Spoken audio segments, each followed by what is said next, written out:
안녕하세요. 초록색깔피입니다. 오늘은 행복한 부자가 되는 8가지 비결 읽어드리겠습니다. 오늘도 행복한 하루 보내세요.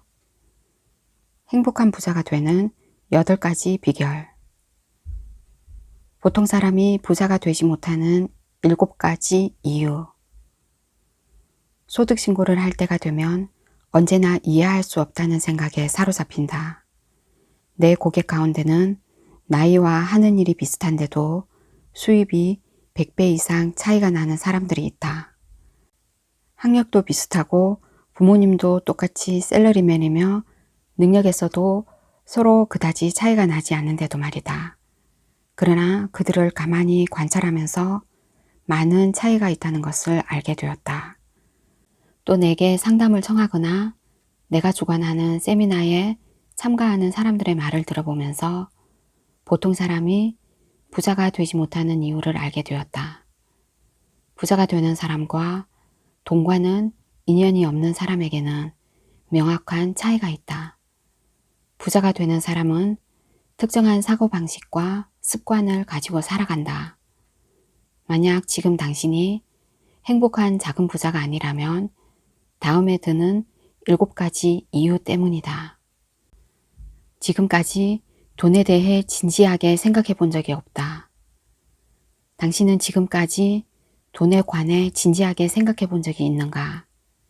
내가 관찰한 바로는 보통 사람이 부자가 못 되는 가장 큰 이유는 돈을 진심으로 소중하게 생각하지 않기 때문이다.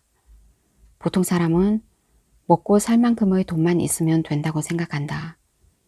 돈 때문에 힘든 일이 닥치기 전까지는 돈에 관해 진지하게 생각하지 않는다.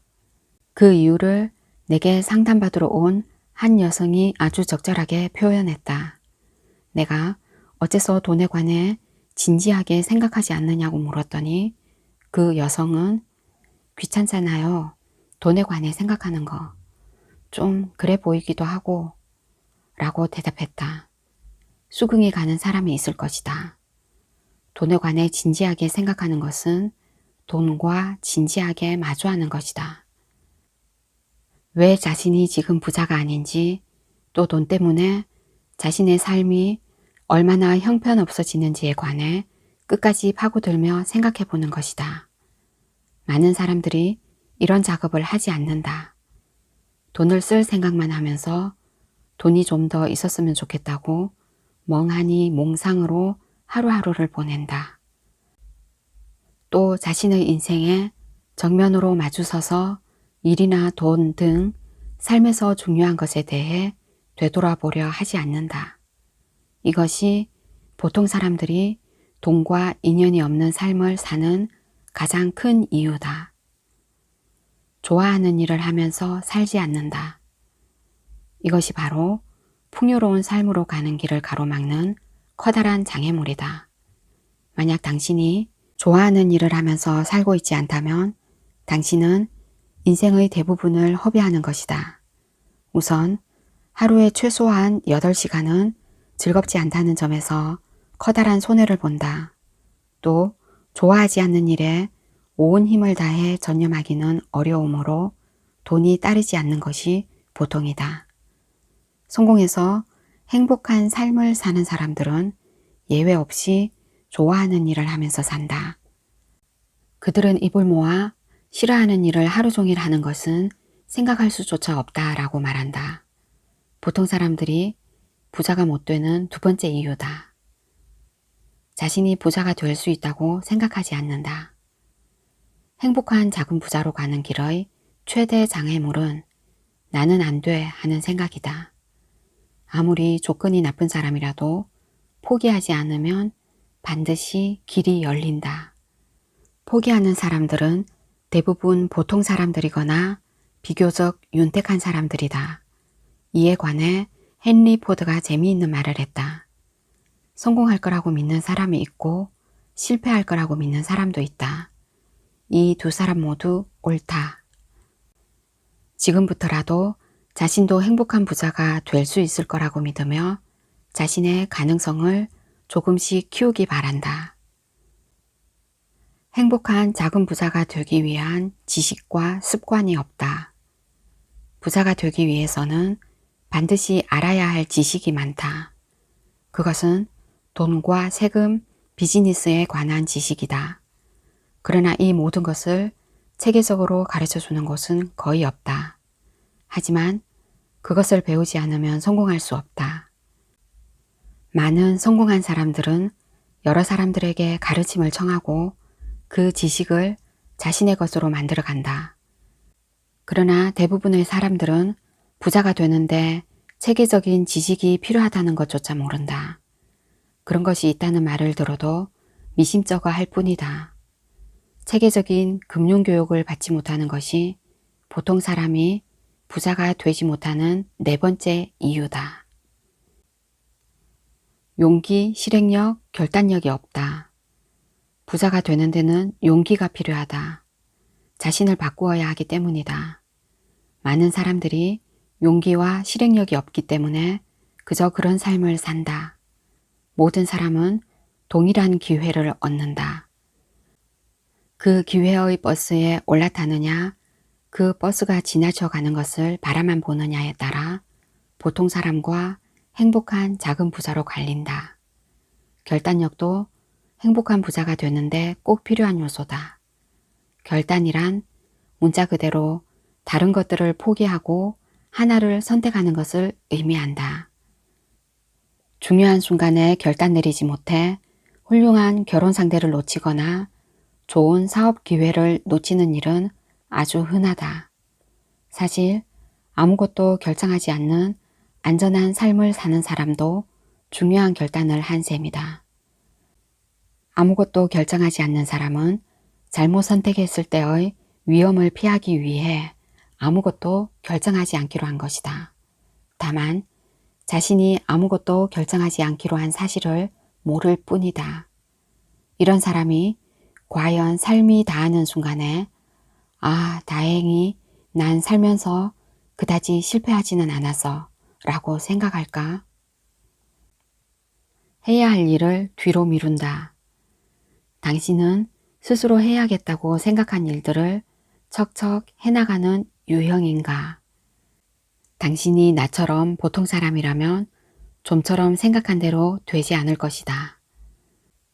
먹으면 살이 찔 것을 알면서도 먹고 사면 신용카드 결제일에 애를 먹을 것을 알면서도 자기도 모르게 사버리며 매월 적금을 부어야겠다고 생각하면서도 다음 달부터 부으면 되지 하며 미룬다.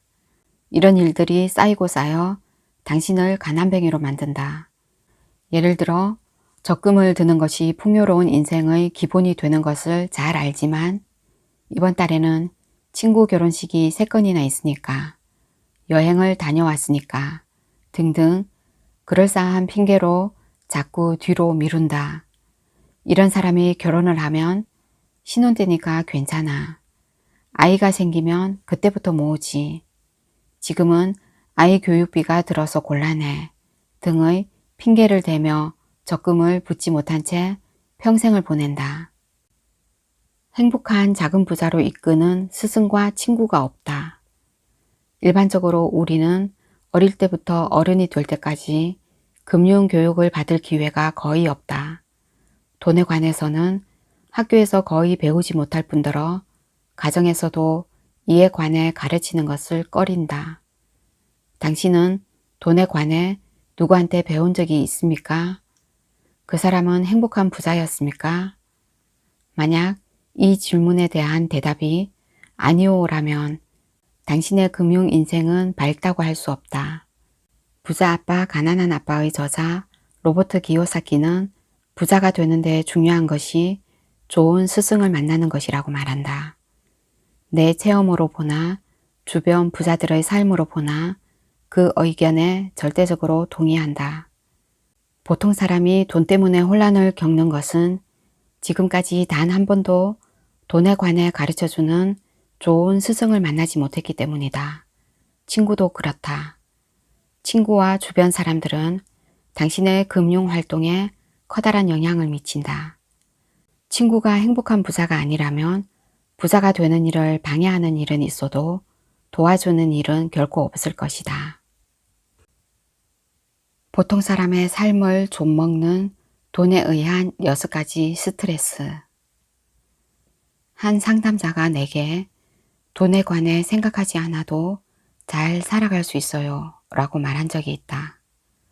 부유한 사람들은 돈에 관해 충분히 공부함으로써 인생의 질이 얼마나 높아지는지를 잘 안다. 그러나 보통 사람들은 돈에 관해 깊이 생각하지 않기 때문에 자신이 돈 때문에 커다란 스트레스를 받으며 살아간다는 사실조차 모른다. 이제부터 깨닫지 못하는 사이에 보통 사람의 삶을 좀먹는 6가지 스트레스에 관해 알아보자. 돈 때문에 어쩔 수 없이 하는 적성에 맞지 않는 일. 돈에 관해 충분히 공부하지 않으면 돈을 위해 일하는 삶을 살게 된다. 예를 들면 오로지 생활을 위해 회사에 다니거나 좋아하지도 않는 일을 자영업으로 하는 경우다. 돈과 맺는 관계에는 2가지밖에 없다. 돈의 노예가 되든지 돈의 주인이 되는 것뿐이다. 다시 말하면 내가 돈을 위해 일하는가 아니면 돈이 나를 위해 일하게 하는가, 이 2가지 중 하나인 것이다. 돈이 나를 위해 일하게 할 수 없으면 내가 돈을 위해 일할 수밖에 없다. 또한 내가 돈을 위해 일한다면 그것은 대체로 엄청난 스트레스를 받는 일일 때가 많다. 자유가 없는 노예 인생. 돈 때문에 일하는 비참함 가운데 하나는 자유가 없다는 것이다. 일반적인 사람들은 젊은 시절 취직함으로써 자신의 시간을 마음대로 사용할 권리를 포기하도록 강요받는다. 고용계약서에 서명하는 것은 노예가 되겠다고 선언하는 것과 같다. 고용계약서에 서명하는 순간부터 가고 싶은 곳에 마음대로 갈 수 없고 원하는 대로 시간을 쓸 수도 없다. 선진국에서는 당연한 1년에 몇 번씩 주어지는 2주 정도의 휴가조차 좀처럼 얻을 수 없다. 주중에는 가족과 함께 식사하는 소중한 권리까지 빼앗기고 만다. 주변 사람 모두가 그렇게 살기 때문에 의식하지 못하지만 가만히 생각해보면 참으로 비참한 일이다. 직장 생활을 시작하면 시간적인 자유도 빼앗기지만 좋아하는 일을 하며 살고자 하는 정신적 자유도 빼앗긴다. 돈을 둘러싼 부부 사이의 갈등. 어떤 조사 결과를 보더라도 이혼하는 가장 큰 원인은 단연 돈 문제다. 성격 차이 등 다른 원인들은 비교도 되지 않을 정도로 돈 때문에 이혼한다. 우리 생활의 모든 면이 돈과 얽혀 있다. 원하는 것에 비해 수입이 월등히 적은 것이 현실이다. 돈을 쓰는 방법은 사람마다 다르다. 서로 다른 환경에서 자란 남자와 여자가 한 지갑 속의 돈으로 가게를 꾸려가려니 아무 문제 없는 것이 오히려 이상한 일이다. 나는 여러 쌍의 부부를 대상으로 금융 상담을 하면서 재미있는 사실을 깨달았다. 그것은 마치 역할을 분담하기라도 한 것처럼 어느 한쪽이 벌면 다른 한쪽이 물 쓰듯 쓴다는 사실이다. 적어도 상대방에게는 그렇게 보이는 것 같다. 대부분 버는 쪽이 남성이고 쓰는 쪽은 여성이다. 남편은 자신이 힘들게 번 돈을 왜 아내가 그리도 쓸데없는 데 써버리는지 이해하지 못한다. 신혼 초에는 그나마 괜찮지만 결혼하고 몇 년 지나면 골이 점점 깊어져 결국은 메울 수 없는 상태가 되는 경우가 많다. 문제의 본질은 의사소통에 있지만 이것이 돈 문제로 수면에 떠오르는 것이다. 옷, 차, 식품, 사교 비용, 여행 등 현대사회에는 돈을 쓰게 만드는 함정이 너무 많다. 부부가 돈에 관해 진지하게 대화하지 않으면 두 사람의 갈등은 계속 깊어진다. 남편은 아내의 씀씀이를 따지고 아내는 남편의 시원찮은 벌이를 힐난하다 결국 감정 싸움을 하고 만다. 돈이 있다고 해서 이 문제가 해결되지는 않겠지만 돈 때문에 생기는 스트레스가 매우 큰 것만은 사실이다. 대면대면한 가족, 서먹서먹한 인간관계. 돈과 잘 사귀어 놓지 않으면 가족관계나 인간관계까지도 망가지고 만다. 내가 상담한 사람들 가운데도 이런 사례가 많았다. 음악가가 꾸민 딸을 둔 한 남자와 상담한 적이 있다. 이 남자는 딸이 큰 결심을 하고 음악대학에 진학하고 싶다는 말을 꺼내자 비웃으며 상대하려 들지 않았다.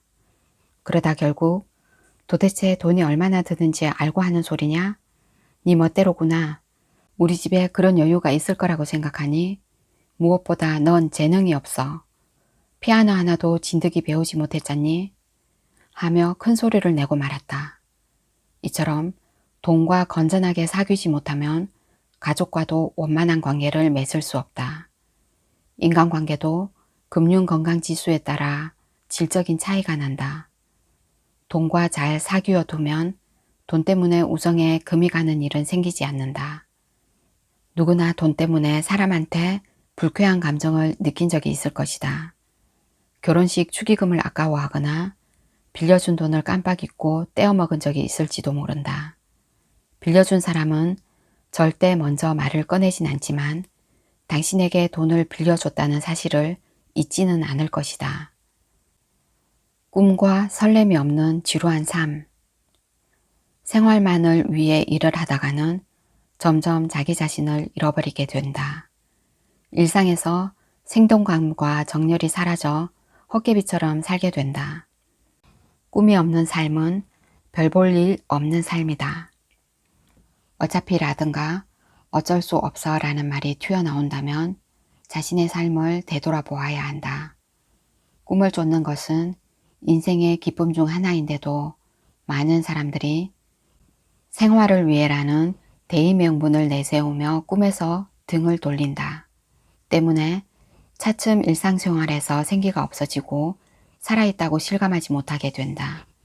이 또한 돈 때문에 생계를 위한 일을 하기에 생기는 스트레스 중 하나다. 일상적인 돈 걱정과 노후에 대한 불안. 돈에 관해 충분히 공부하지 않으면 돈 때문에 끊임없이 고민하게 된다. 보통 사람들은 일어나서 잠자리에 들 때까지 돈에 관해 많은 생각을 하는데 그 대부분이 부정적인 생각이다. 항상 돈을 아끼려고 하기 때문에 음식점에 들어가면 정한 예산의 범위 내에서 메뉴를 선택하고 비싼 장난감을 사달라고 조르는 아이를 어떻게 단념시킬지 고심하며 월말에는 대출금 상환과 임대료 문제로 가슴 졸인다. 또 경기가 좋지 않다는 뉴스를 접할 때마다 그 영향으로 자신의 급여가 삭감되는 건 아닌지 불안해하고 상사가 언짢은 얼굴로 부를 때마다 가슴 졸인다. 이처럼 우리는 삶의 여러 면에서 돈 때문에 제한받는다. 살 곳, 먹는 것, 교통수단, 취미, 옷, 소지품 등 모든 것을 무의식 중에 자신의 경제 상태에 맞춘다. 노후에 대한 불안도 많은 사람에게 스트레스가 된다. 가장 큰 문제는 거품 경제의 피해를 직접적으로 입은 지금의 40, 50대다. 이 세대가 노인이 될 때쯤에는 연금에도 그다지 기대할 수 없을 것이다. 한 통계에 따르면 노후를 안정적으로 보내기 위해서는 약 10억 원이 필요하다고 한다. 60세부터 노인 세대라고 보면 지금 40세인 사람은 앞으로 20년밖에 남지 않았다. 현재 1억 원을 모았다고 해도 20년 동안 9억 원, 그러니까 1년에 4,500만 원씩 모아야 한다. 세금을 생각하면 현재 연봉에서 7,500만 원 정도를 벌어야 한다는 계산이 나온다. 이것이 얼마나 어려운 일인지는 수치상으로만 보아도 알 수 있다. 이상 돈 때문에 받는 스트레스를 간략히 훑어보았다. 스스로 생각하는 것보다 더 많은 스트레스를 받는다는 사실을 깨달았을 것이다. 여기까지 읽고 오싹한 기분이 들었다면 바람직한 현상이다. 자신이 돈 때문에 얼마나 스트레스를 받는지 깨닫지 못하면 그것을 없앨 수 없기 때문이다. 행복한 작은 부자의 삶에는 여기까지 설명한 스트레스가 전혀 없다. 그렇다면 행복한 작은 부자의 삶은 어떤 것일까?